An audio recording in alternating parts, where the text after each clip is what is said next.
Hey, what's going on, everybody? Kenan here, and you guys are pretty familiar with the pink-bellied Sidenecks here at the camp. These guys have been hanging out with me for many, many years, and they've been living in the front ecosystem ponds, the aquascape ecosystem ponds, for a long time now. And they are an incredible species. They're from Papua New Guinea and Northern Australia, and as I mentioned, they're a Sideneck. Well, today we're gonna meet two other species of Sidenecks that I keep here at the camp, and I'm gonna teach you a little bit about these really strange and beautiful yet bizarre turtles that you can only find in the Southern Hemisphere. And we're even gonna swim with a couple.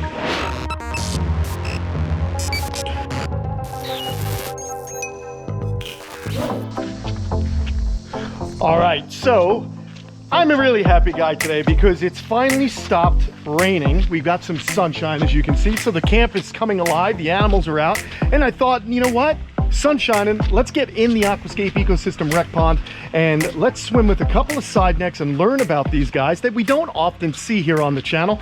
I went through the trouble of getting them out of the good old big pond. These guys have been living in the big pond, and we're gonna start first with the African mud turtle. This is a really cool species. It's actually a type of mud turtle from Africa, and it is in fact a Sideneck, as you can see. It pulls its head into the side.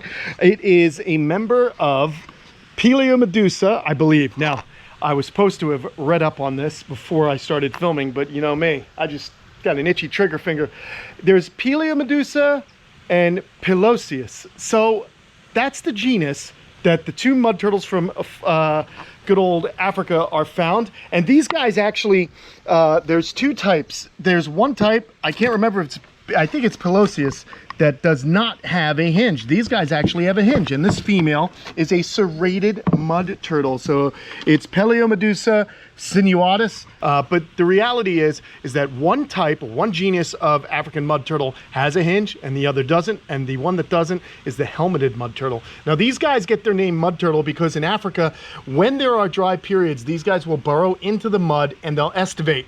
It's a period of dormancy where the animal remains inactive because environmental conditions are not conducive to their survival. So to survive, they go inactive and they live off their fat reserves and they go into a dormancy, similar to brumation, but it's during hot and dry periods. So these guys can lay underground, encased in mud for a very long time until, in fact, the waters return. So what we're gonna do today, and what's really cool, is we got African cichlids to swim with a big old African mud turtle female that I've had since 2004. She was much, much smaller. This is definitely a big girl. They get a little bit bigger, but let's go ahead. We're gonna put her in. I'm gonna suit up, and then we will get to swimming with the African mud turtle. Woohoo! I can't wait for this. Oh, but don't worry, because we have another species of turtle we're gonna swim with as well, but it's from South America. All right, let me get in there and find it. Okay, time to get wet. Ooh, it's chilly. Oh man, with all that rainwater, the good old pond is freezing. It's cool, but refreshing. And there's a little gal right now. I really love seeing how she's already exploring this new little habitat. It's so cool to see her move around. It's also funny to see all my cichlids super interested in her as well. Now, she can easily walk along the bottom, and that's true of most aquatic turtles. They're really good at kind of wandering around, but this gal just kind of wants to hide. She's a little bit nervous, which is understandable being in a new habitat. But something that you don't normally see with these African mud turtles is the subtle beauty. I mean, look at her face and those little lines on it. I think she's gorgeous, even though the rest of her isn't exactly colorful. I'd also want to show you guys a little pan here of all the cichlids. This pond has just matured beautifully, and it's good to see so many more fish just kind of showing up here in the pond. Their colors are amazing. Now she seems to be coming out of her shell. Get it? Dad jokes? All over the place, dad jokes. Anyway, she's coming out of her shell. It's kind of accurate.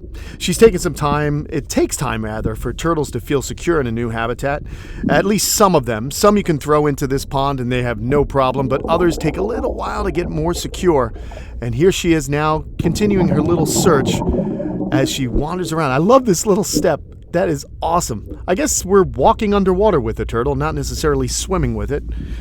But either way, it's really a cool peek into their lives to be able to kind of see them from this perspective.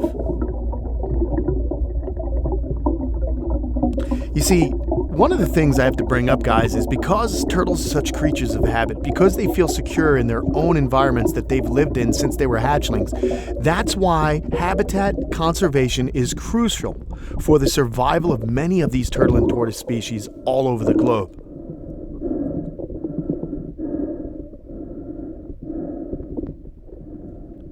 I mean, guys, isn't it cool seeing an African turtle with African fish? This would be an amazing habitat. I'd love to set something up with some African cichlids and some African mud turtles. I think it would just be tremendous. I love these exhibits that kind of show you the flora and fauna that are kind of living together in their ecosystem. It's the best I can do before I get to go to Africa, guys, is bring Africa to me for a little while. Sidenecks can be found in the southern hemisphere, and that's pretty interesting. Perhaps it's because the great supercontinent of Pangaea, all these animals that were very closely related lived in the south, and then when it broke apart, it took with them pockets of soft-shell turtles that then went on to become the ones we see today in Africa, South America, and in Australia. Really cool, the diversity of sidenecks, and just the way that they pull their heads into the side is very interesting. They're called pleriodiers, where turtles that pull their heads straight in are cryptodiers. That's how the scientists classify them. Really a unique way in protecting that head. And interesting to think, why did two different types of turtles decide to pull their heads in two different ways? Pretty nuts.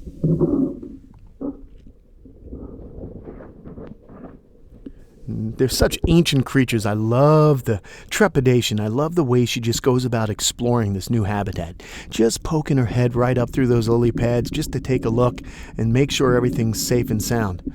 I guess you don't get to grow up in the world with dinosaurs and crocodiles and all manner of animals trying to eat you without trying to take it easy and make as little attention brought to yourself as possible.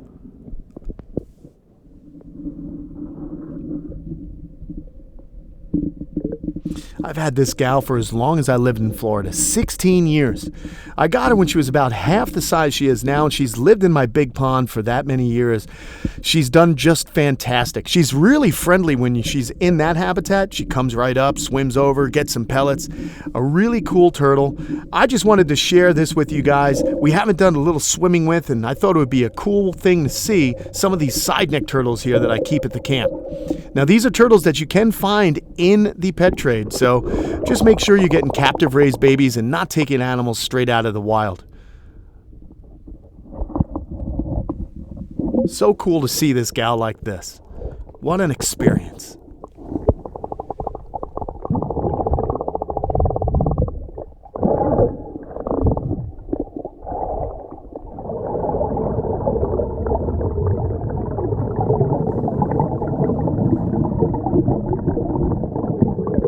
Well, I think it's time we get this gal on out of here and maybe we get to the second side neck in our little mission here today. But I had a great time with this little lady, and I hope you guys did too. There's more to come. Woo! All right, beautiful African side neck, the serrated side neck. I love how it just kind of walked along the bottom. What do you say we get that South American side neck out? And I teach you a little bit about them. Here we go. All right, guys. Swallow a little water there. Here is Phrynops hillari, Hillary's turtle, or the Argentinian side neck, snake neck.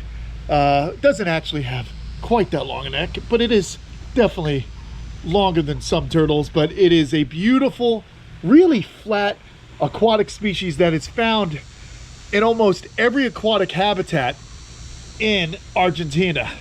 They are larger, they kind of get big. This is a female. Females tend to get larger than males, but they are an incredibly beautiful species. But they're also very hardy, which is why I like them and why I have them here. They live in the big pond, and they are really incredible because they live so far south in the southern hemisphere that they actually can brumate, and they can tolerate cold temperatures. So here in Florida, they have no issues at all. Now you'll notice these little barbs under their chin. Those aid them in looking for any kind of crustaceans or invertebrates that might be hiding underneath the soil and the mud and detritus in their aquatic habitats. These guys are cool. What do you say we get this gal down and let her go swimming, huh? All right. Whew, she's gonna be fast. And she's right to the bottom, just like the African mud turtle. They both have very similar habitats, and in Argentina, they can be found in any freshwater pond, lake, stream. They really like soft vegetation and soft bottoms. They are also found in Uruguay, Bolivia, and southern Brazil. So this is a wide-ranging animal, and it's not just found in Argentina, rather. Oh my gosh, I'm forgetting how to talk a little bit about geography. Oh, she just let out a breath of air, so I wanted to bring her up so she can get a good gulp of air, because sometimes if you put a turtle in deep water too quickly, they don't have enough air to get to the surface, and they can in fact drown. So usually what I do is I'll place an animal or a turtle on a rock, let them get a breath, and then go down.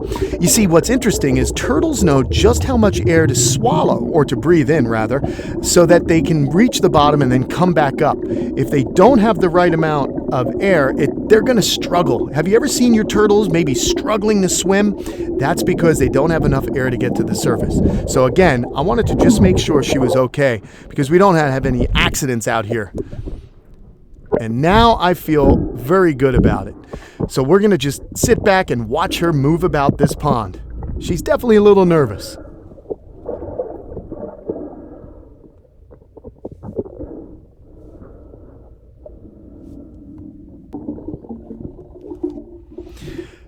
These guys are omnivores. They're gonna eat anything they can catch.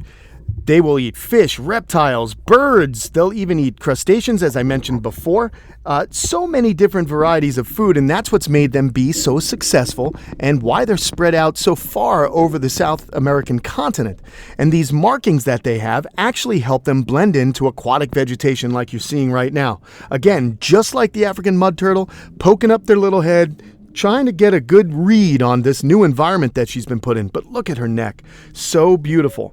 This species gets larger, so you got to make sure you have a big enough pond or aquarium to facilitate such a large-sized aquatic turtle. They can be good pets, and they are often bred in captivity. And their eggs go through a diapause as well, an arrested development that's triggered usually by an environmental factor like a drought or cold snap. It stops development until the environment changes so that it's more suitable for the hatchling. So they're a very interesting species. Friends of mine have been down south and they've found these animals in really polluted rivers. So they have some adaptability to some of those situations as well. Or rather, they're in ponds that are just really hypoxic, no air in them, no movement, really stagnant. So they're a tough species as well. Similar to our snapping turtles that can be found in just some crazy aquatic environments that no other animals can live in. And she's free falling to the bottom of the pond. I gotta look out for my toes. Don't know if I trust her that well. They also call this the toad-headed turtle.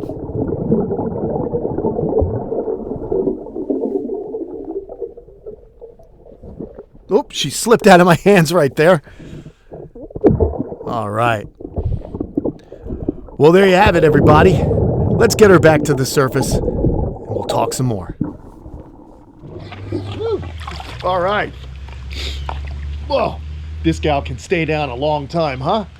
Now you may remember this turtle because it was actually one I was trying to get out of the pig-nosed turtle pond that's behind us.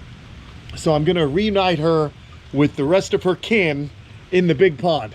So we learned a little bit about side-neck turtles. And this one in particular is quite shy. But I don't know. I had a good time. I hope you guys did. Oh, forgive me my poor skills as far as trying to get out with one hand and a turtle in it. All right, good times. Let's get these two turtles back into their proper habitat. I like these carts. They come in handy. Oh, especially if you have one hand. Just a good time. Thank goodness the sun's back. Very happy about that, people. All right. I just want to say thanks to everybody for following along.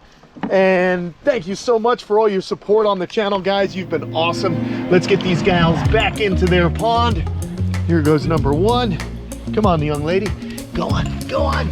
That's a girl. And then the girl who was playing hooky on the big pond for a long time. What a beautiful animal. Super stoked. We got her. It took a little while. Go on. There you go. All right, guys, thanks so much for all your support on the channel. If you like what you see, give me a thumbs up.